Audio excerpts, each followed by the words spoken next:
First of all, congratulations. Third draft as general manager of the charter franchise in the National Football League. In any way, was this process different than the others? Yeah, it was. Every year that goes by, you get better and better at this, and you have better feel instincts. When to be patient, when to move. You better feel for the team around you, and so this one felt just right, and I think it was right on time.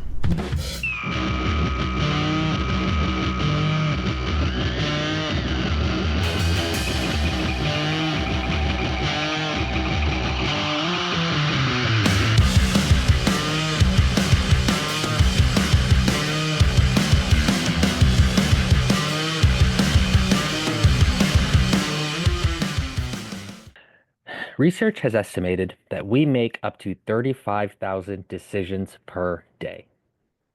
I just made a couple hundred decisions in the time it took me to take that breath. And really, life boils down to only a few decisions that shape the course of our entire lives. So let's continue with part 2 of our Ryan Poles breakdown. All right. Yeah, part 2, part 1, just a quick recap. We did 10 through 6. So the way we've structured it is we've broken down Ryan Poles' 10 biggest moves. Now, not saying his 10 best moves, but 10 moves that we feel like impacted the franchise the most, or his biggest swings, if you would, if you want to call it that. And out of each of those, we gave him a score of 0 to 10, 10 being a perfect move, 0 being absolutely, I don't even know what a 0 would be because we didn't give any out any zeros. But as we get closer to 1, we understand that the significance of those moves should reflect that in our scoring. So we have weighted our scoring system so that moves 1 through 5 count for more of the overall score than 6 through 10. So we're really getting into, some higher stakes here as we move 5 through 1. So real quick, I'm going to go 10 through 6 just to give a recap to everybody. 10 was drafting Braxton Jones. 9, signing Nate Davis. 8, handing out Tremaine Edmonds, his first large contract as a general manager. 7, drafting Velus Jones in the 3rd round. 6, trading a 2nd round pick for Chase Claypool. So, recapping on that, seems like the scores started going down when we started. Braxton Jones obviously was a good pick. 6th rounders rarely hit, and my buddy Hari told me we should have given him a higher score for that. But we ended up right in the 7s, and then it kind of went downhill from there. Nate Davis, Tremaine Edmonds, Velus Jones, Claypool are all names that don't really inspire a lot of joy within Bears fans. So I did some quick averages. If we average our 6 through 10, I have a 5.2 grade out of 10. Okay. And you have a 4.9. Oh boy. 10. So you've been a little harsher. I've been a little harsh. Sorry, Ryan. A little harsher. All right. So should we go ahead? You want to introduce let's do it. Move number 5. Okay, so number 5, interestingly, in many ways, mirrors kind of number 6. So number 5 is the Montez Sweat trade. Yes. So it was interesting when we put these together. I kind of like how they lined up, with 6 being the Chase Claypool trade and 5 being the Montez Sweat trade, because on paper, they're very similar. They were both 2nd round picks, high 2nd round picks, if you remember what the Bears record was. And they're both for positions of need and players the Bears were really hoping would take their team to another level. I think when they made the Claypool trade, it was very early in the season. I think it was like a 4th or 5th game of the season before they lost like 10 in a row.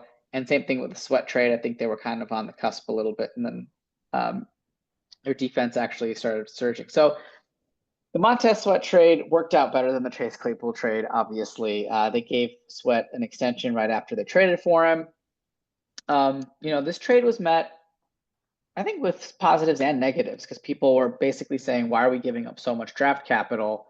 Again, on the heels of the Claypool trade that didn't work out for a player that was going to be a free agent, right? I think a lot of people were saying, why not just outbid everybody in free agency? You're going to have to pay him anyway if you make this trade, and now you're not getting that 2nd round pick. And then you had another host of people saying, well, Washington could extend him, he could never make it right to free agency, or some other team can swoop in and do the trade, and then you've lost out on him. So if you really like him, he's really your guy, just go get him.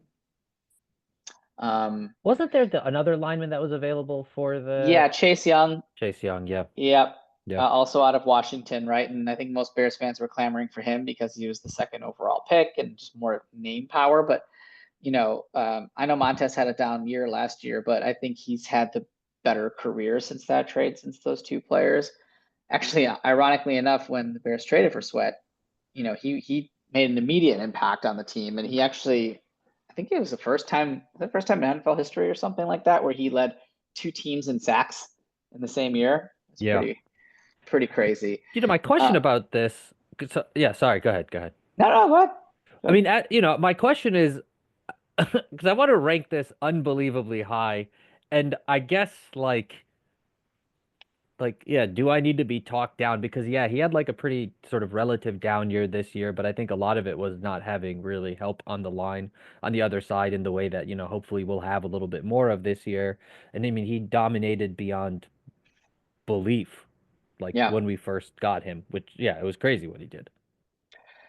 Yeah, I understand it. I'm gonna go high on this one because I think it goes beyond the player. Well, the player's been good. He's a blue chip player. I mean, I know he had a down year and people might knock him, but I think he's a blue chip player.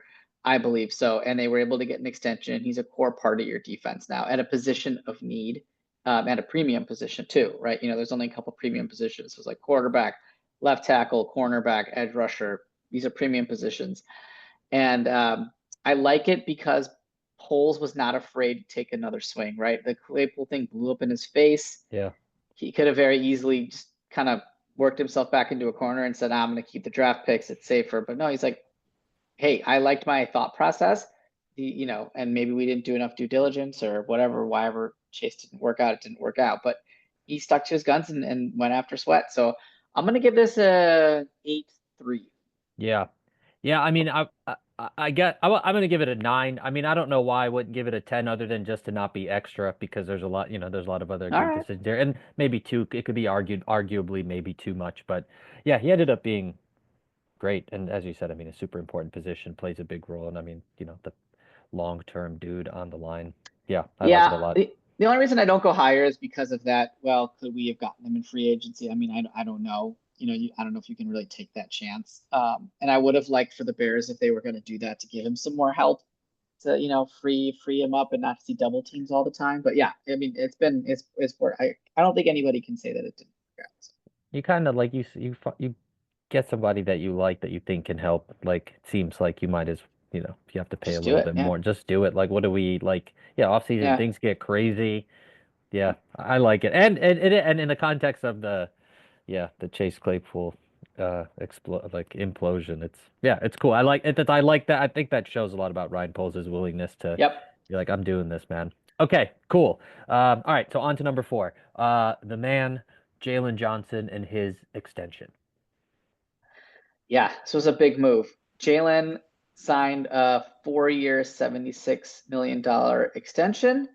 And I think at the time it was viewed as a good extension because I think everybody knew that cornerback market was going to go up. And it absolutely did, right? 476 turns out to be just under $20 million a year. And if you look at some of the top paid cornerbacks, Stingley just got paid in $30 million a year. And J.C. Horn, 4-year, $100 million, So I think he's like the 8th highest paid cornerback or something like that at average value of like 19 a year. And, he's constantly better than the 8th best cornerback in the NFL. Yeah. I think he had the 3rd lowest. I want to make sure I get this right. Yeah. I think last year he was voted to the Pro Bowl last year. A year before that, he had the 3rd lowest passer rating allowed in coverage by any cornerback since 2006. And the 9th highest, he was the 9th highest graded cornerback in 2023 by PFF. So, and he starts, I mean, he plays a lot. I think he was a little banged up last year, but didn't miss too many games. He's pretty reliable. He's always there. He's a good leader. I think he's a real like lockdown number 1 cornerback, and you got him ahead of the market and you saw that coming. And I think it's a great move. Yeah. Yeah, I got nothing to add. I really like him. I like everything he brings to the team. That's a solid dude out there. Like, I kind of like that he talks like he's very vocal, which I enjoy as well. Like as a leader, as a dude on the defense. Like, yeah, yeah, I dig him. All right. What do you want me to go first? Or you want something here? Well, all right. I'm gonna say 10 out of 10. I love that decision. Woo! Look at that. This one I feel okay Our going first first. 10. Man, your highs are high and your lows are lows. I'm all over the place, brother. You know. I'm gonna give this um I'm gonna give this an 8.8. What's the yeah, I guess why not a 10? I don't know. I feel like 10s just I don't know. They need to be like the perfect. They need a hit on multiple fronts, I feel like. They have Yeah. to have layers to them. Yeah. And I feel like this move, honestly, the ceiling for an extension or something like this is probably a 9, honestly. So this is pretty close to the ceiling of Yeah. that type of move, I would say. Yeah, for sure. Cool. All right, So nice. Yeah, great decision. Really like the dude. Okay, yeah, cool. Love it, love it. Okay, so now we get into some of the real deal Holyfield decisions. So number 3 is coaching decisions. And just as a kind of a qualifier, mostly sort of centered on Flus and our number of offensive coordinators and the defensive coordinators. Ben Johnson, sort of in more of our potentially too early to call, just because this happened this offseason. So talking about the coaching decisions of the this is past. one of the cop outs that we had, right? Because we only had 10. So we talked about whether to like is hiring, keeping Flus one of the decisions, is firing Flus another decision. And then we just decided to lump it all together with coaching decisions. So this one has some good and some bad. I guess, we're taking Ben Johnson out of it, right? Because we didn't address any moves this offseason. So coaching decisions have been rough for Ryan Poles. He's had a lot of coaches come through in a very short amount of time, right? He had Flus, Getsy, and he Flus again, and Shane Waldron, Thomas Brown. Like giving Caleb 3 offensive coordinators in his first year is horrible. Like Yeah. horrible. Like that's just terrible mismanagement, right? I mean, you can't even if it's a veteran quarterback, if they see 3-0 season 1 year, you're like, wow, that's a coaching disaster. But a rookie quarterback, your number 1 overall pick, who you're supposed to like set up for success, and that's what happens to him. That's really bad. I don't think you can really hide around that. Now, I guess you can, like you said, give him some credit for maybe firing Flus midway through the season, which has never been done before. So I guess that's a positive. It's hard really to know, how much influence Ryan Poles has or Kevin Warren has or George McCaskey has, right? Because you got to remember that this Flus, some people think it was almost pushed upon Poles, right, when he took the job, and when he did Flus, did Poles actually want him? I don't know. There's a lot of speculation around that. This one too, like, so, at the start of we started this podcast at the beginning of the 2024 season. And so I came in, had been watching the Bears, but, wasn't like paying attention to every single feeling about everything. And so, like, I think most people, and you can correct me, but people came in kind of hesitant about Flus. I think just like cautious, maybe. And like, Mhm. I think I would say, having watched the Hard Knocks, I was duped in many ways about the confidence that we had about this coaching staff. And Just liked his haircut. I did like his haircut. He looked great.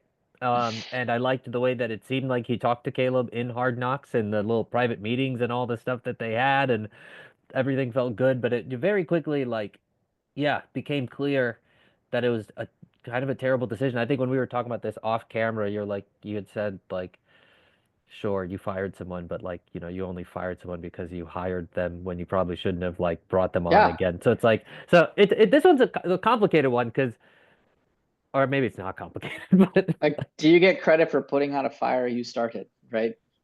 It's like one of those things. I mean, I would, at the core, I mean, the simple thing, as you said, is like the coaching decisions have kind of been terrible. Like there's Yeah. the chaos of the defensive coordinator sort of got lost in Oh yeah. everything else. That's like, it just kind of happened and he was gone. It was like, what the fuck even? So I mean, yeah, overall the coach, yeah, they've been rough. Got another coach fired for like conduct detrimental to the team, like a running backs coach. Like it was just, what is happening over Yeah. there? Yeah, Shane Waldron, not even watching film with Caleb. Like what? And then polls coming out and said that things were missed during training camp, or it's like what? Like how is that happening? Right? This is a new staff. What's going on? So I don't know. Feels like a pretty big disaster. Yeah. Yeah, it does feel like yes. Honestly, I remember earlier we said no zeros have been given out. And if he didn't fire, if Flus made it to the end of the year, that could have been a zero. Because Yeah. we're not taking Ben Johnson or Bieniemy or Dennis Allen or any of these coaches that came on this year into account. Yeah. This is just before that. So I'm gonna give this a 2.5 because literally there's no coach on this roster that you can point to and say, yes, great, Yeah. that's good. I mean, yeah, even Chris Morgan, the offensive line coach, has been hanging around for 3 years, and the offensive line has never improved or gotten better. And they finally got rid of him this offseason. But it's it's just been a disaster. So I can't give it a high grade. Yeah, I'll go too, and I really will just weigh in some of the firing and just moving forward from all of the bad decisions that were made. But I think it's basically a zero. But again, I don't know. It felt good going into. I will say I felt good going into the beginning of this season, and I was caught up by the haircut. So apologies for that. But yeah, we'll go to. All right. Okay. Number two is a decision that I think many people felt like I don't know if pain is the right word, but felt the impact of in their heart, which was the trading of Justin Fields. Yeah, this is huge. This is a big one. You guys can only guess what number one is then. I'm sure the audience was trying to guess which was two and which was one. So trading Justin Fields is number two. Huge, huge decision. Fields, it was really like the turning point in Poles' tenure, right? It feels like his tenure can be broken up into two different parts. It's the Fields part and it's the Caleb part, and the Fields part, it was hard. I think he really liked Fields. His kid really liked Fields. The fans really liked Fields, right? A lot of fans did. He's a good guy, right? Teammates loved him. Just a good locker room guy. Works really hard. How much can you continue to weigh somebody's potential versus their production?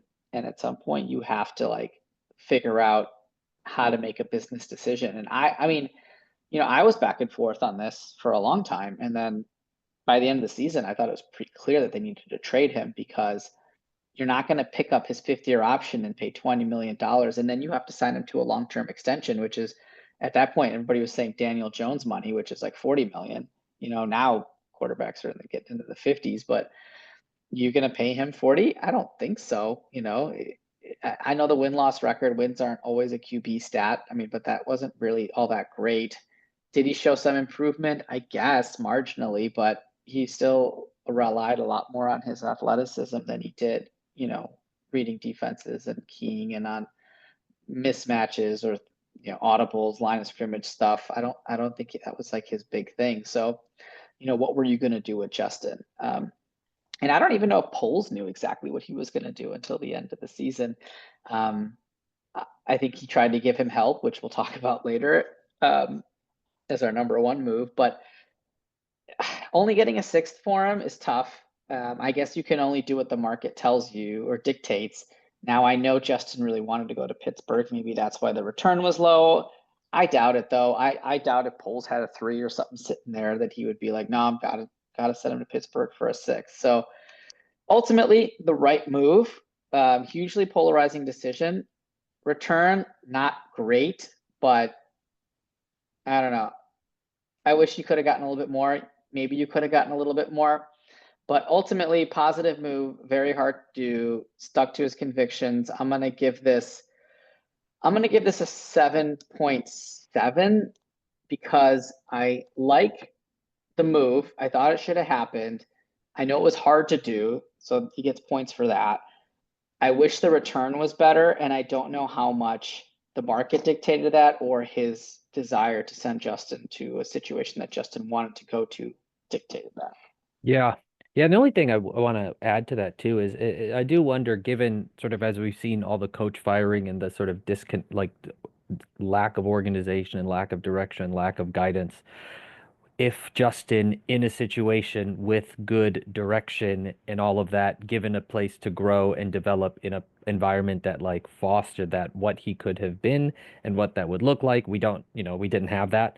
So I think Mhm. also, kind of to your point, like good decision, challenging decision, right decision. I like your number. You said it nicely. I'll go with your number. But yeah, I did find it interesting kind of in the off season when, because it became at some point pretty clear near the end. It's like you probably just have to trade him and just it's time to move on to the next thing. But it was interesting Mhm. there was still a debate floating around when I think for me, I was like, it seems kind of clear that they're gonna trade him and just start fresh because it seems like maybe they're kind of not done with him in a bad way. It's just like we need to try with somebody else. But Yeah. yeah, it is kind of sad in some ways to see like I think about that just with athletes a lot. So much of it is like your own talent, but a lot of it is also where you end up and like can the place Yeah. foster who you are. Like, Ben Johnson's talking about like we're gonna build this offense around Caleb and try and create a thing that he can grow. I don't think they did that with Justin really at all. Like there was no No. Well, they tried to, yeah.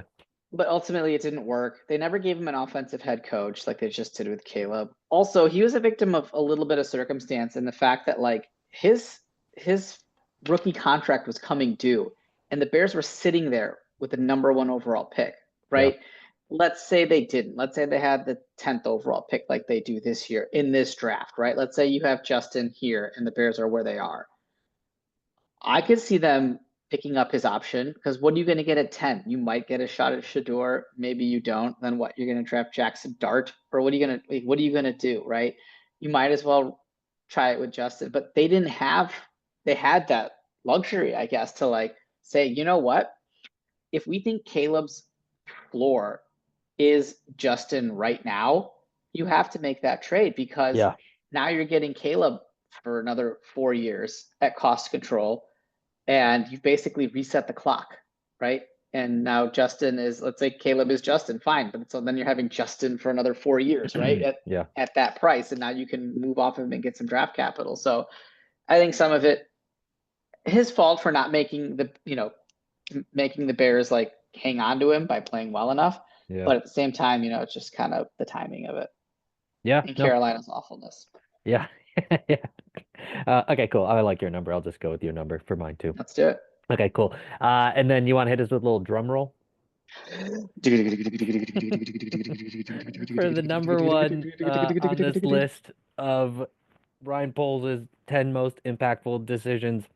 Number one, the Bears trade the number one overall pick for Carolina's first round selection at number 9, a late second round pick, number 61, a 2024 first round selection, and a 2025 second round pick, along with wide receiver DJ Moore, a gigantic haul. Yeah, you were out of breath just reading that. That dude, I mean, Reading it's that like a trade. lot. Yeah, it's a lot. They did a lot of shit. Can you believe that? Can you believe Bryce Young for number 9, number 61, 2024 first, 2025 second, and DJ Moore? That is wild. I still think about how wild that is. Yeah. Like, I mean, so many layers to this, right? Like, it's great because you didn't want to take a quarterback at that time because you felt like Justin was kind of ascending towards the end of that 2023 season. Yeah, the Bears only won like 3 games, but you can see like he was a reason to watch. Like he was exciting. He was keeping the team in it, making wow plays. And you're like, man, if we just get this guy some more help, sky's the limit. Let's see what he does.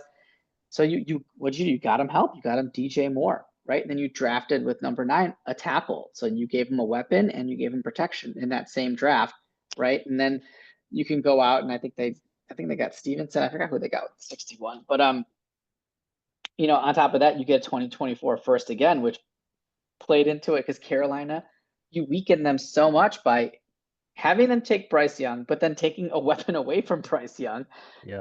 and given to your team. And so this allowed you to do it allowed you to obviously stockpile draft picks, but it allows you to also accurately more accurately evaluate Fields because you gave him another weapon, right? And you Yeah. gave him a legit wide receiver and you're like, let's see what he can do.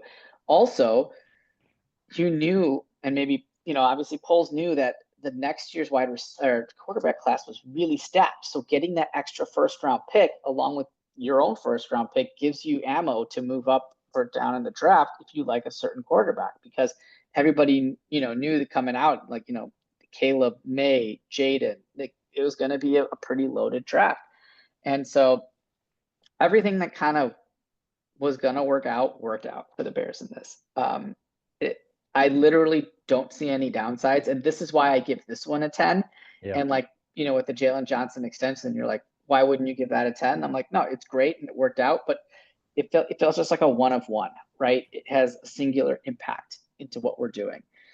This trade had so many ripple effects to it in terms of being able to evaluate our current roster, being able to draft our first pick of quarterback in a loaded quarterback class, simultaneously weakening the team that we got the draft capital from. It just had so many layers to it. So I mean, I literally don't see any downside of this. This may have saved Poles' job. Who knows, right? If the rest of these, I mean, we talked about some of these moves and some were good and some were bad. This one was such a home run move that it allowed you to get, Caleb Williams, and it allowed you to draft Roma Dunze at 9, right? It's just, I don't know. Yeah, 10 out of 10. Yeah, same here. I think Abel called it one of the best trades in the history of the NFL. Yeah, dude. And interestingly, if Justin Fields works out, then and if we get Carolina's number 1 pick, now we can start trading that away if we wanted to, like instead of drafting Caleb Williams that we did this year. Exactly, yeah. You're 100% right. Could you imagine if, the Hall could have actually, I say worked out well. Maybe it's a 9. I mean, the Hall, it could have been better, right? If Justin Fields was the guy and like blew up, now you have the number 1 overall pick with Caleb Williams there, and somebody's going to trade you even more than they did for Bryce Young to get Justin Fields. And then if you get that kind of draft capital and you already have your quarterback, like it could have been crazy good. Yeah. And I think as I was doing some research for this episode, like it really ultimately seemed like just Justin didn't progress in the way that they had hoped. I mean, there was like they were talking about what he looked like in preseason and how him and DJ Moore were connecting, and it just didn't, I guess, look like what they wanted it to look like. And it's tough. I mean, I feel for Justin. I mean, if you look at what he did in Pittsburgh, he played, I mean, he has 26 touchdowns to 6 interceptions or something like that. He had like a 60 quarterback rating. No, he didn't have that many touchdowns. I'm sorry. That was like his last 16 starts. That's the stat I read, not his time in Pittsburgh. But his time in Pittsburgh is 6 games he played or whatever in Pittsburgh. He was playing pretty well. And then they just never went back to him, even when Russ struggled. And then now Russ signed with the Giants, and, Pittsburgh needs a quarterback, and they just signed DK Metcalf. And, he's a great deep route runner, and Justin Fields is a great deep ball thrower, but they still didn't want him, right? They're just like, it's okay. We don't have a quarterback, but we don't want you. And that's tough, and it kind of gives you the idea of like, maybe that market was what the market was. I don't know, but I'm excited about how that all worked out. And so I think it was a home run trade. It really defined Poles' career here and his tenure here and set the Bears up, for success. Yeah, for sure. I'm at a 10 too, Doug. Yep. All right. Should we do it? You want to do a quick 5 through 1 recap? Okay, cool. So recapping our the 5 through 1, we had 5 was the Montez Sweat trade.